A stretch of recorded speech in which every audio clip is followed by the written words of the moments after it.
Hello students, आज की हम इकोनॉमिक्स की क्लास में बात करेंगे नेशनल इनकम की। तो देखिए, जो नेशनल इनकम है वो क्या होती है? वो होती है किसी भी कंट्री में जो सामान प्रोड्यूस किया जा रहा है, जो गुड्स और सर्विसेज प्रोड्यूस किए जा रही हैं, उसकी टोटल वैल्यू। यानी कि कोई सर्विस, क्या सर्विस में क्या होता है? जो भी इनविजिबल गुड्स होते हैं आपके, इनविजिबल जो सर्विस होती हैं जिनसे इनकम होती है, और गुड्स क्या होते हैं? आपके विजिबल जो सामान होते हैं, जैसे कि आपका ये पेंसिल, ये नोटबुक। और सर्विसेज क्या होती है? डॉक्टर, टीचर, इन सब की सर्विस, ठीक है, ट्रांसपोर्टेशन वगैरह। तो टोटल वैल्यू जितनी भी कंट्री में किसी भी सामान को प्रोड्यूस करने की टोटल वैल्यू है, उसको हम कहते हैं नेशनल इनकम। इसको एनआई कहा जाता है, ठीक है। और क्या होता है? The income that comes from abroad from for a particular period. एक ऐसी इनकम जो एब्रोड से आ रही है, जो विदेश से आ रही है, जो हमारे देश में आके आ रही है। हमारे देश के लोग विदेश में जाकर कमा रहे हैं और फिर वो हमारे देश में आ रही है। एक पार्टिकुलर पीरियड मतलब विद इन अ ईयर, एक साल में जो आ रही है, उसको हम क्या कहते हैं? National income. तो ये दोनों ही जो है ये नेशनल इनकम ही है। कैलकुलेशन कैसे करेंगे हम नेशनल इनकम का, और क्यों नेशनल इनकम का कैलकुलेशन करेंगे? देखिए, सबसे पहले जो नेशनल इनकम है वो इसलिए यहाँ पे कैलकुलेट की जाती है ताकि हमें अपने नेशन की ग्रोथ पता लगे कि हमारा नेशन कितना ग्रोथ कर रहा है, कितनी ज़्यादा नेशनल इनकम है उसकी, ठीक है, राष्ट्र की आय क्या है।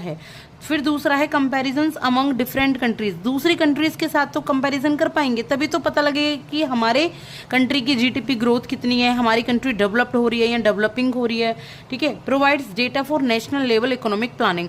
अब जब हमें अपने देश की नेशनल लेवल पे प्लानिंग करनी है, तभी तो डेटा हमें तभी मिलेगा जब हम नेशनल इनकम को कैलकुलेट करेंगे कि कितने लोग कमा रहे हैं, कहाँ पॉवर्टी है, कहाँ पे एनआई कितनी ज़्यादा है, पॉपुलेशन के अकॉर्डिंग पर कैपिटल इनकम क्या है। तो इन सब से नेशनल इनकम के बारे में पता लगता है और कैलकुलेशन की जाती है। अब मेजरमेंट कैसे करते हैं नेशनल इनकम को? देखिए, बहुत सारे रास्ते हैं मेजरमेंट करने के।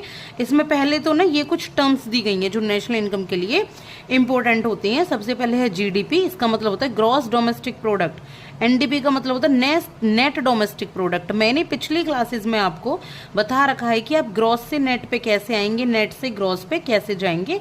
मैं एक बार डाल दूंगी लिंक, आप देख लेना। जीएनपी क्या होता है? Gross national product. NNP net national product. NI national income. PI personal income. NDI national disposable income. पहले आपको इन्हें समझना जरूरी है। यहाँ ग्रॉस का क्या मतलब होता है? ग्रॉस का मतलब होता है जो भी टोटल हमारी कंट्री में जो भी टोटल सामान यहाँ पे बनाया जा रहा है। नेट का क्या मतलब होता है? नेट होता है जब इसमें से आप डेप्रिसिएशन को माइनस कर दें, ठीक है, जो आपको घाटा लॉस हुआ है उसको माइनस करते हैं, तो यह नेट पे आ जाते हैं। Gross national. अब डोमेस्टिक से नेशनल पे कैसे जाएंगे? जब हम अपनी जो एब्रॉड से इनकम आ रही है उसको प्लस कर लें, एब्रॉड से आने वाली इनकम को, ठीक है, और माइनस कर दें एब्रॉड जाने वाली इनकम को, तो हम यहाँ से ग्रॉस